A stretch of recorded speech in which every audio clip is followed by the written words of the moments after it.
Hi everyone, I hope कि आप सब खैरियत से होंगे। दोस्तों, आज की स्टोरी इतनी दर्दनाक है कि स्टोरी पढ़ते वक्त मेरे आंसू ही नहीं रुक रहे थे।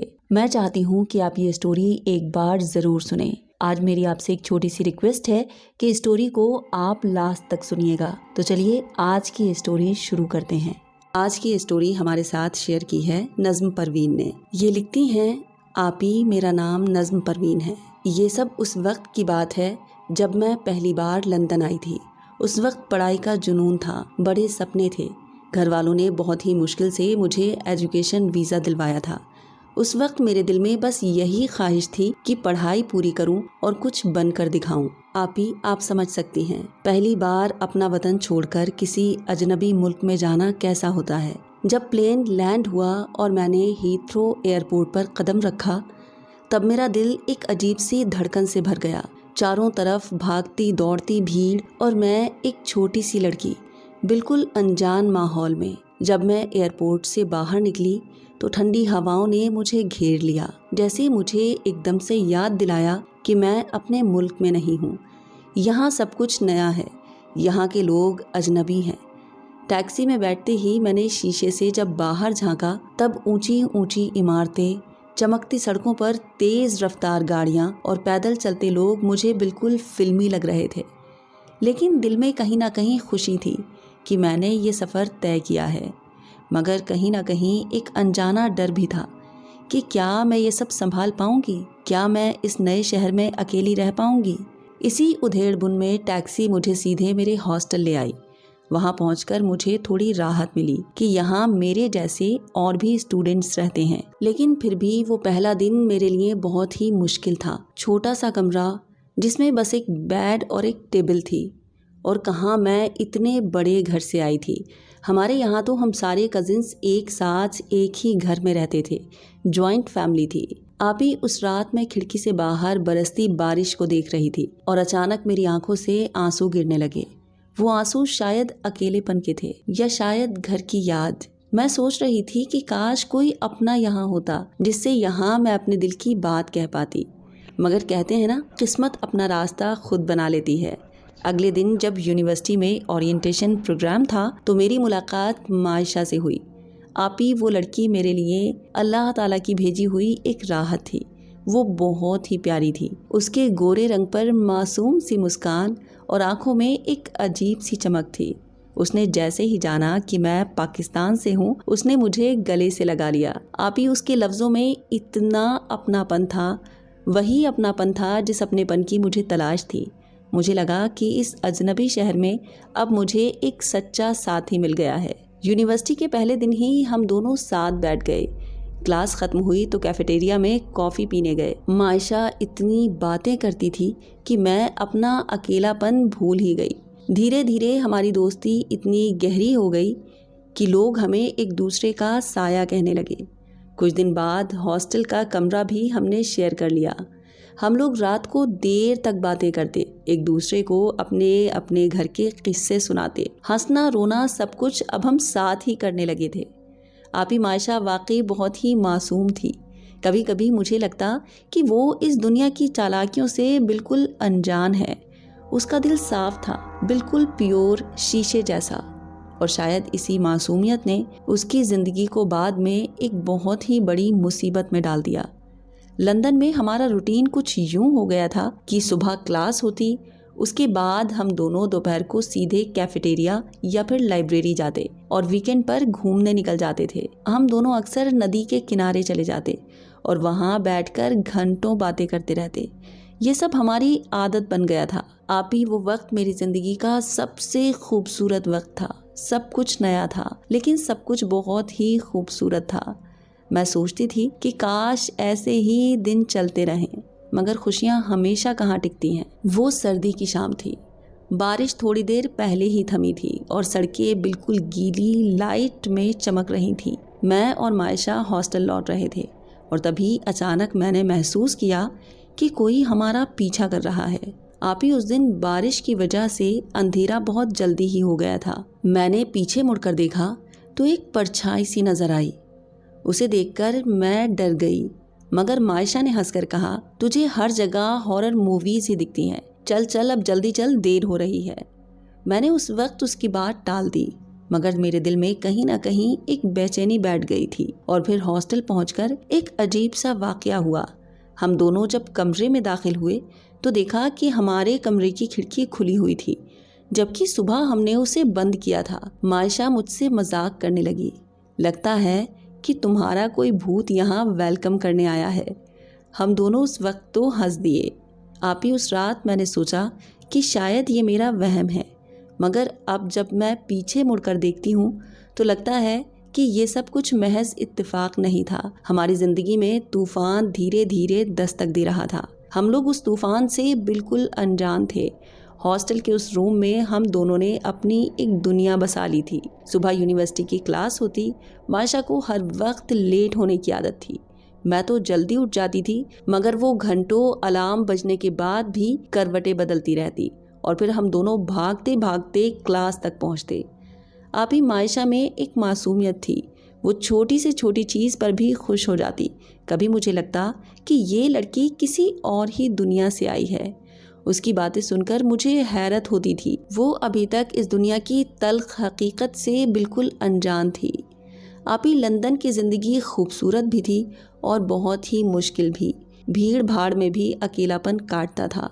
एक शाम जब हम दोनों यूनिवर्सिटी की लाइब्रेरी से लौट रहे थे, बाहर ठंडी हवाएं चल रही थी। हॉस्टल की तरफ जाते हुए मैंने फिर से वही महसूस किया, जैसे कोई हमारा पीछा कर रहा हो। मैंने मायशा से कहा, मुझे लग रहा है कि कोई हमारे पीछे पीछे आ रहा है। मेरी बात सुनकर मायशा ज़ोर से हंसने लगी और कहने लगी कि तुम्हें हॉरर फिल्म देखना छोड़ देना चाहिए, हर वक्त तुम्हें वही याद रहता है। मैंने अपनी बात पर ज़्यादा जोर नहीं दिया, मगर आप ही उस रात हॉस्टल पहुंचकर जब हमने कमरे का दरवाज़ा खोला तो रूम अपने एक अलग ही रंग में था। हमने सुबह निकलते वक्त सब कुछ ठीक से बंद किया था।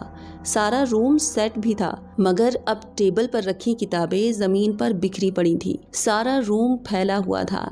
ऐसा लग रहा था जैसे हमारे पीछे रूम में कोई आया हो। स्टार्टिंग में लगा कि कोई चोर होगा, लेकिन कोई भी सामान चोरी नहीं हुआ था। मायशा कहने लगी कि ये कौन कर सकता है, और फिर हम दोनों ही खामोशी से रूम सेट करने लगे।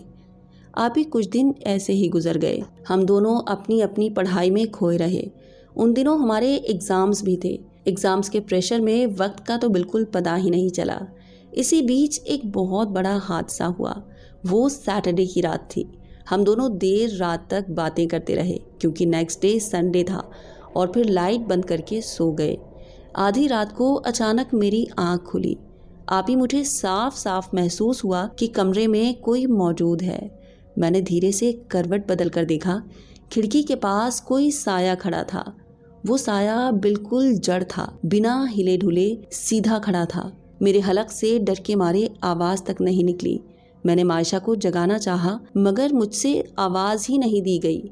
करीब 1 मिनट बाद खिड़की के पर्दे हिले और वो साया गायब हो गया।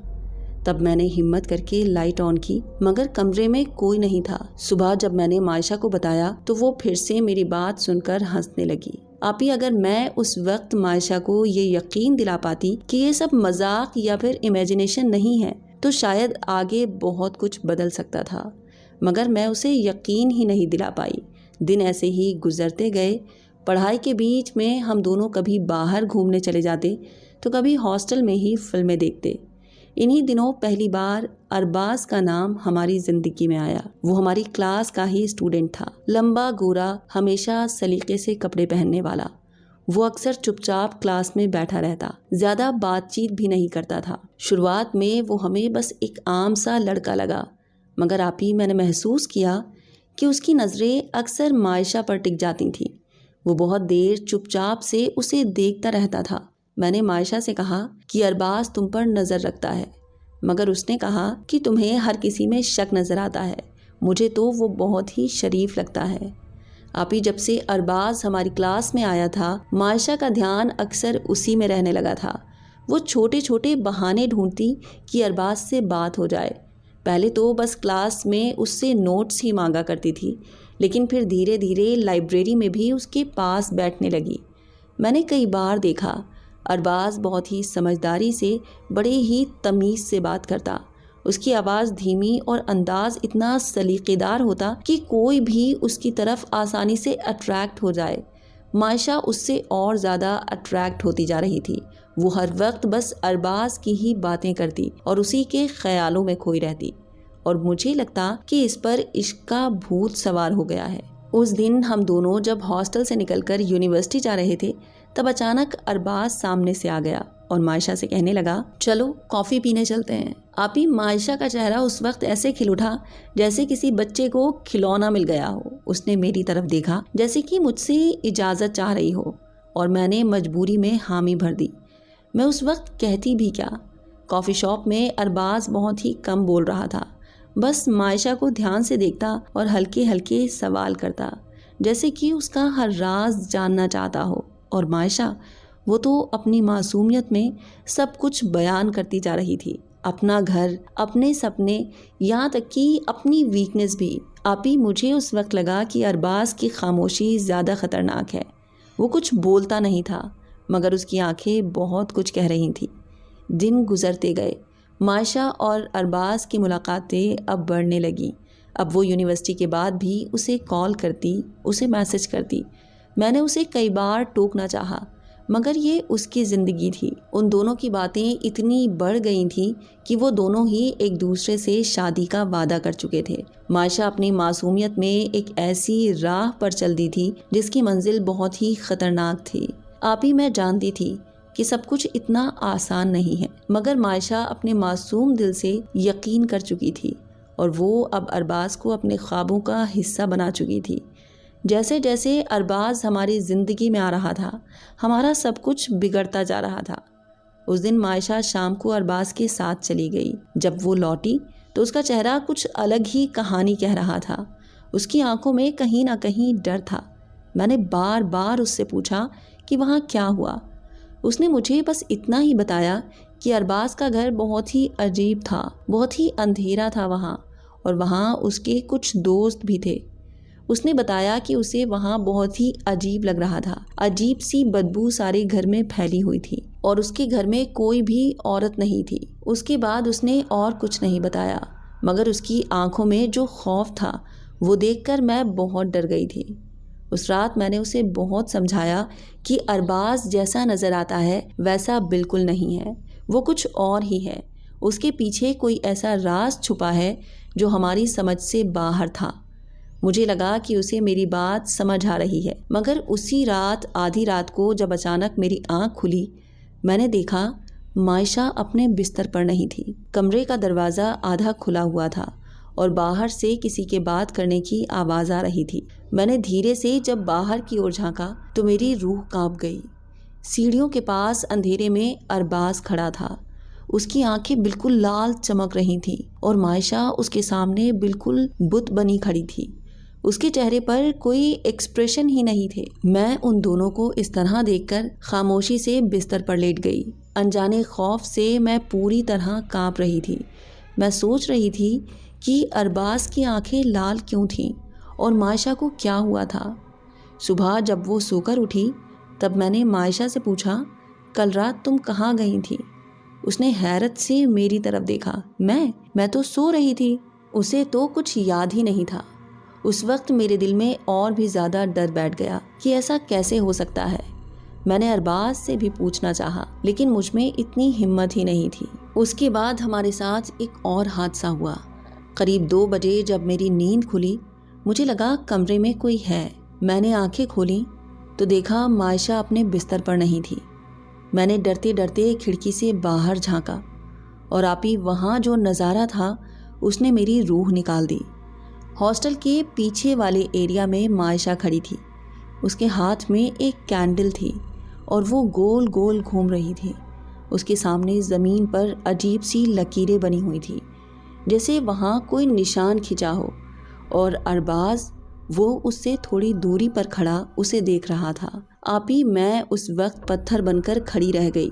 समझ ही नहीं पा रही थी कि ये सब हकीकत है या फिर कोई डरावना ख्वाब है। कुछ ही देर में मायशा वापस आकर मेरे बराबर में लेट गई। मेरा दिल तेजी से धड़क रहा था कि ये सब क्या है। उस वक्त मुझ में इतनी हिम्मत ही नहीं थी कि मैं उससे कुछ पूछ पाती। सुबह जब मैंने मायशा से पूछा तो उसने फिर से यही कहा कि उसे कुछ याद नहीं। आपी, अब मुझे यकीन हो गया था कि अरबाज के पीछे कोई बड़ा राज छुपा है और मायशा उसकी गिरफ्त में जा चुकी है।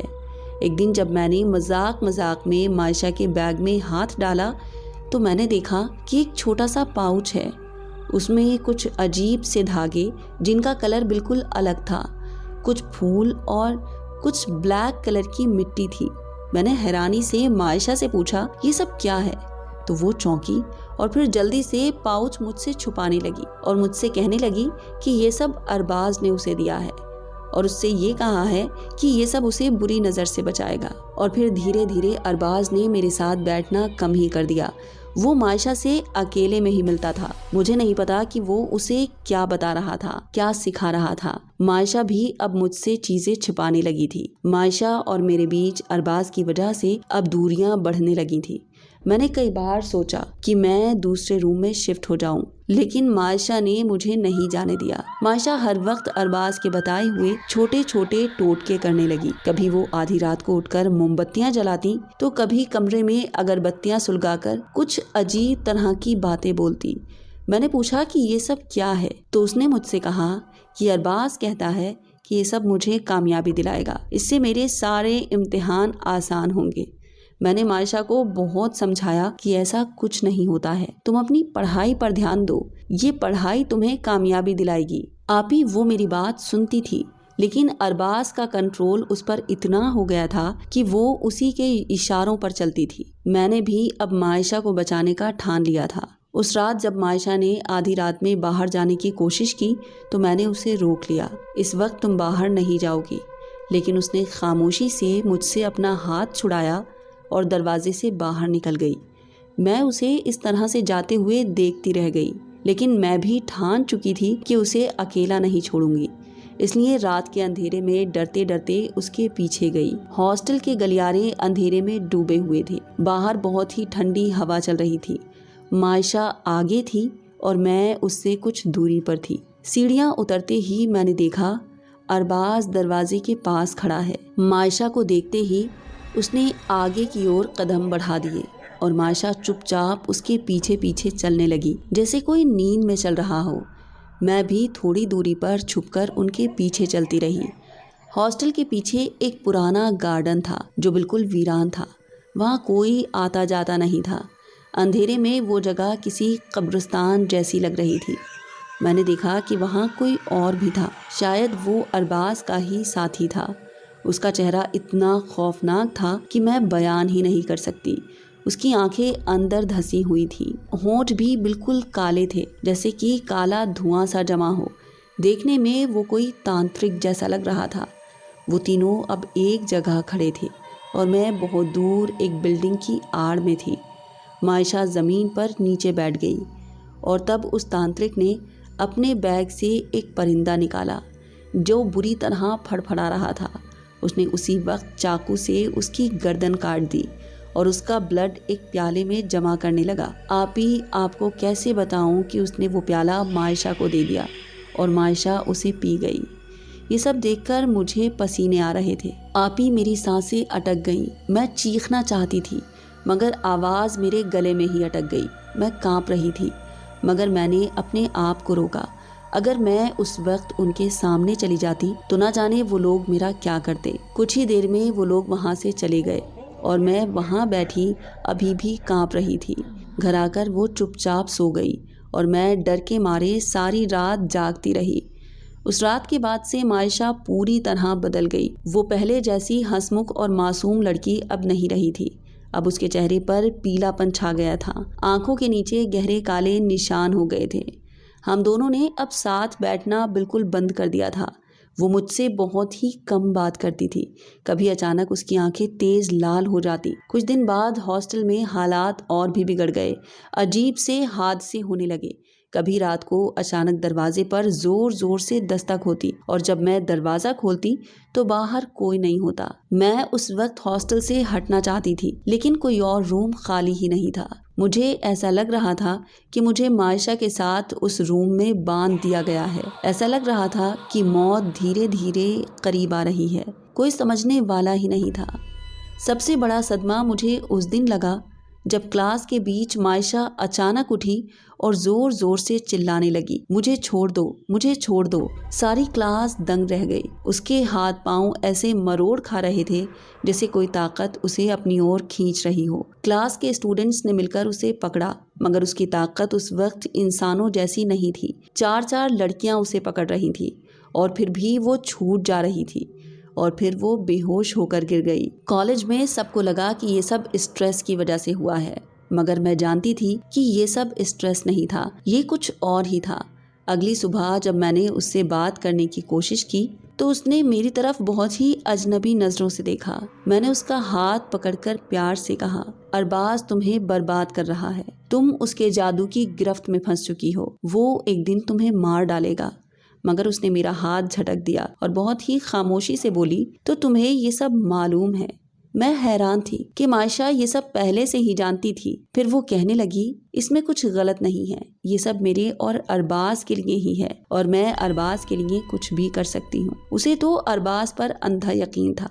आप सोचिए, एक दोस्त को खोने का गम क्या होता है। और यहाँ तो मैं उसे खो नहीं रही थी, बल्कि अपनी आंखों के सामने उसे खत्म होते हुए देख रही थी।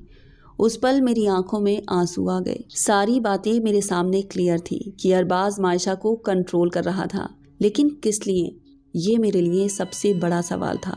उन्हीं दिनों हॉस्टल में एक बहुत बड़ा हादसा हुआ। वहीं पीछे वाले गार्डन एरिया में एक लड़की की लाश मिली। उसे देखकर ऐसा लग रहा था कि उसके अंदर एक बूंद भी खून नहीं बचा था। पुलिस केस हुआ, हॉस्टल के सारे कैमरास चेक हुए, लेकिन कहीं किसी कैमरा में कुछ रिकॉर्ड ही नहीं हुआ था, कहीं कोई क्लू ही नहीं मिला। और फिर सबको ये लगा कि शायद ये सुसाइड केस था, जबकि ऐसा बिल्कुल नहीं था। कोई वहाँ हॉस्टल के पीछे जाकर कैसे सुसाइड करेगा? वहाँ तो कभी कोई जाता ही नहीं था। हाँ, मैंने मायशा और अरबाज को वहाँ जाते हुए ज़रूर देखा था, लेकिन तब मैं बिल्कुल चुप रही। धीरे धीरे हॉस्टल का माहौल भी बदल गया। जहाँ पहले लड़कियाँ इधर उधर घूमती रहती थीं, अब वहाँ सभी के अंदर एक डर बैठ गया था। रात को कमरे के दरवाजे पर अचानक दस्तक होती, गार्डन एरिया से अजीब अजीब सी आवाज़ें आती, कभी किसी लड़की की इतनी खौफनाक चीख सुनाई देती कि सब बाहर आ जाते, मगर वहाँ कोई नहीं होता था। मैं ये जानती थी कि जिस लड़की की लाश मिली थी, पिछले कुछ दिनों से मायशा उसके साथ ही दिखाई दे रही थी, लेकिन मैं ये भी नहीं कह सकती थी कि उसकी मौत में मायशा का हाथ था।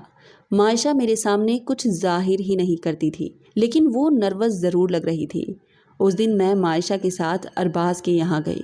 मैं बिल्कुल ऐसे बिहेव कर रही थी जैसे मैं अरबाज की हकीकत जानती ही नहीं हूँ। अरबाज का घर बहुत ही अंधेरे में था, घर में प्रॉपर लाइट भी नहीं थी। ये बात मायशा ने मुझे पहले भी बताई थी, लेकिन जितना उसने मुझे बताया था, अरबाज का घर उससे कहीं ज़्यादा खौफनाक था। अरबाज जब हम लोग के लिए चाय लेने गया, तब मैंने देखा कि वहाँ मायशा के ही जैसी एक छोटी सी डॉल रखी है। मैंने चुपचाप उसे उठाकर अपने बैग में रख लिया और उसके घर से वापस आते हुए उसे एक नदी में डाल दिया। मायशा इस बारे में कुछ नहीं जानती थी, मगर आपी उसी वक्त से मुझे मायशा में तब्दीलियां नज़र आने लगी। और उस दिन मायशा ने मुझे अरबाज के बहुत से राज बताए।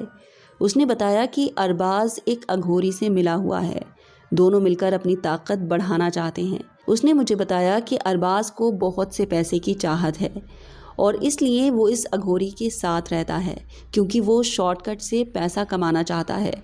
मायशा ने ही मुझे बताया कि अरबाज किसी कॉलेज का स्टूडेंट नहीं है, बल्कि वो तो यहाँ मुझसे मिलने आता है। यहाँ तक कि अपने क्लास में जो उसने टॉप किया था, उसके पीछे भी अरबाज की ही काली शक्तियाँ थी।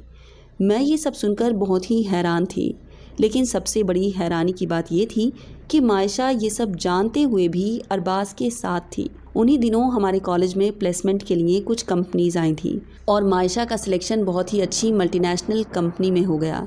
मैं मायशा के लिए बहुत खुश थी कि फाइनली अब वो अरबाज से अलग हो चुकी है, क्योंकि जब से मैंने अरबाज के घर से लाई हुई वो डॉल पानी में डाली थी, मायशा बिल्कुल बदल गई थी। अब वो पहले वाली मायशा लगने लगी थी। हैरानी की बात ये थी कि इतने सारे स्टूडेंट्स में अकेली मायशा का ही सिलेक्शन हुआ था, जबकि मायशा की तो इस इंटरव्यू के लिए कोई तैयारी भी नहीं थी। खैर जो भी था, लेकिन मुझे ये इत्मीनान था कि मायशा अब अरबाज से दूर हो चुकी है। उसने मुझसे खुद कहा था कि वो अब अरबाज के साथ नहीं रहना चाहती, लेकिन मैं नहीं जानती थी कि ये सब अरबाज की ही एक चाल थी। ठीक उसकी ज्वाइनिंग वाले दिन उसने शाम को मुझे बताया कि वो अरबाज से शादी कर रही है। मैं हैरान थी कि वो ऐसा कैसे कर सकती है, लेकिन वो मुझसे कुछ कहे बगैर ही अपना सारा सामान लेकर अरबाज के साथ चली गई। मायशा का चैप्टर अब मेरी ज़िंदगी से बिल्कुल क्लोज़ हो चुका था। वो कहाँ गई है, क्यों गई है, मैं कुछ नहीं जानती थी। मायशा के अचानक चले जाने के बाद वो 1 महीना मेरे लिए बहुत ही मुश्किल था। उस अनजाने शहर में एक वही मेरा सबसे बड़ा सहारा थी। कुछ दिन बाद मैंने एक कंपनी में जॉब ज्वाइन कर ली और फिर इतना बिज़ी हो गई कि मायशा को भूल ही गई। मैंने अब वो हॉस्टल भी छोड़ दिया था, क्योंकि वहाँ का हर कोना मुझे मायशा की याद दिलाता था। उस दिन शाम को जब मैं ऑफिस से घर आई, तब मेरे घर से मम्मी का फ़ोन आ गया। उनसे बात करते हुए रात कब हो गई मुझे पता ही नहीं चला। फ़ोन रखकर मैं चाय पीने चली गई। इतनी देर में मेरा फ़ोन फिर से बजने लगा। कोई अननोन नंबर था। मैंने फ़ोन रिसीव किया तो उधर से मायशा की आवाज़ थी। उसने मुझसे कहा कि वो मुझसे मिलना चाहती है। अगले दिन शाम के वक्त मैं उसके बताए हुए एड्रेस पर पहुंची। वो एड्रेस एक पार्क का था। जब मैं वहां पहुंची तो मायशा पहले से ही वहां मौजूद थी, लेकिन मैं उसको पहचान ही ना सकी। वो बिल्कुल बदल गई थी, सूख कर कांटा हो गई थी। उसका रंग जलकर बिल्कुल काला हो गया था और उसके अंदर जैसे खून नाम को नहीं बचा था। इससे पहले कि मैं उससे कुछ कह पाती, उसने अपनी गोद से एक मासूम बच्ची मेरी गोद में थमा दी और मुझसे कहने लगी कि ये नन्ही सी जान अब तुम्हारे हवाले है। मुझे खुद नहीं पता कि अब मैं और कितने दिन की मेहमान हूँ, इसलिए अब तुम इसकी हिफाजत करना और इसे इतना ही प्यार देना जितना कि तुमने मायशा को दिया है। मेरी आंखों में उस वक्त आंसू आ गए। मैंने उस मासूम को थाम लिया। वो रोते हुए मुझसे कहने लगी, काश मैंने उस वक्त तुम्हारी बात मानी होती तो आज ये सब ना होता। अरबाज जिस अघोरी से मिला हुआ है, वो अघोरी हर साल अपनी शैतानी ताकतों को बढ़ाने के लिए नरबली देता है और इस बार उसकी नज़र मेरी इस बच्ची पर है। अरबाज भी यही चाहता है कि मैं अपनी बच्ची उसे सौंप दूँ, लेकिन मैं ऐसा नहीं होने दूँगी। उस अघोरी के पास बहुत सी काली शक्तियाँ हैं और अरबाज उसका मोहरा है। तुम इस बच्ची को यहाँ से ले जाओ और उसका काला साया भी इस पर मत पड़ने देना। मैंने मायशा से कहा कि तुम भी मेरे साथ चलो, तो वो कहने लगी कि मैं अब उससे अलग नहीं हो सकती। वो अपनी शैतानी ताकतों से मुझे कहीं से भी ढूंढ निकालेगा। तब मैंने उससे कहा कि हम पुलिस की मदद लेंगे। वो बोली, कोई फ़ायदा नहीं है, पुलिस भी उसका कुछ नहीं कर सकती। इतना कहकर वो वहाँ से चली गई और मैं उस बच्ची को लेकर घर आ गई। रात भर मेरे जहन में वो सारी बातें चलती रहीं। मैंने कई बार वो नंबर डायल किया जिस नंबर से मायशा ने मुझे कॉल किया था, लेकिन उसका नंबर स्विच ऑफ आ रहा था। मेरे दिमाग में बहुत से सवाल थे। मायशा का अचानक हॉस्टल छोड़कर चले जाना और फिर अचानक मुझसे यूं मिलना, ये सब सोचते हुए मुझे रात भर नींद नहीं आई और सुबह होते ही मैं पुलिस स्टेशन पहुंची। वहां पुलिस की हेल्प से हमने मायशा की लोकेशन ट्रेस की। मुझे उसके पास पहुंचने की बहुत जल्दी थी। मुझे लग रहा था कि कहीं मुझे वहां पहुंचने में देर ना हो जाए। उस लोकेशन पर पहुंचना बहुत ही मुश्किल था। कई घंटों की मशक्क़त के बाद हम लोग वहां पहुंचे। अंधेरी गली में एक बहुत ही छोटा सा मकान था। पुलिस दरवाज़ा तोड़कर जब अंदर पहुंची तो वहां कोई नहीं था, लेकिन वो घर बहुत ही हैबतनाक था। अंदर कदम रखते ही इतनी ख़तरनाक बदबू हमें महसूस हुई कि हमें लगा कि अंदर जाना मुश्किल हो जाएगा। लेकिन जब अंदर कदम रखा तो देखा पूरे घर में जगह जगह तार बंधे हुए थे और उन पर परिंदों की खालें सूख रही थीं। दीवारों पर बहुत ही अजीब से निशान बने हुए थे। एक कोने में कुछ मोमबत्तियां जल रही थीं और वहां ज़मीन पर कुछ निशान बने हुए थे। उन्हें देखकर मेरा दिल धक से रह गया। वो देखकर मैं ये समझ चुकी थी कि इसका मतलब अभी यहाँ कोई शैतानी इल्म किया जा रहा था। लेकिन मायशा वहाँ नहीं थी। कमरे का दरवाज़ा अंदर से बंद था। काफ़ी देर कोशिश करने के बाद भी जब वो दरवाज़ा नहीं खुला तब उसे तोड़ा गया। आपी अंदर का सीन दिल दहला देने वाला था। मायशा की लाश उस कमरे में पंखे से लटक रही थी। जिसका मुझे डर था वही हुआ था। मैं चिल्लाने लगी। मैंने अपनी दोस्त, अपनी बहन को हमेशा के लिए खो दिया था। वहाँ आसपास कोई नहीं था जो हमें अरबाज़ या उसके उस तांत्रिक दोस्त के बारे में कुछ बता पाता। पुलिस को वहाँ से एक लेटर मिला था जिस पर मेरा नाम लिखा था। वो लेटर मायशा ने लिखा था। वो लेटर जब मैंने देखा तो मैं अपने आंसू रोक नहीं पा रही थी। उसमें लिखा था, नज़्म, मैं अरबाज़ के जाल में फंस चुकी थी। उसने मुझे अपने कंट्रोल में कर लिया था। मैं उसके हाथ की कठपुतली बन गई थी। वो जो चाहता था मुझसे करवाता था। मैंने अपने घर वालों को भी उसके लिए छोड़ दिया। मैं उसके जादू में बुरी तरह फंस गई थी। हॉस्टल से जब मैं यहाँ आई तब उसने मेरे साथ क्या क्या किया ये तो मैं आज तक नहीं जान पाई। लेकिन धीरे धीरे जब मैं उसके साथ रहने लगी उसकी असलियत मेरे सामने आने लगी। वो मुझे मोहरा बनाकर अपने सारे काम निकलवाता था और मैं भी उसके साथ उस काले इल्म का हिस्सा बन चुकी थी। जब उसे नरबली देनी होती वो मुझसे ये काम करवाता और अब वो मुझसे मेरी ही बेटी छीनना चाहता था। मैं अब उसके काले इल्म का हिस्सा और नहीं बन सकती, इसलिए मैंने ये रास्ता चुना है।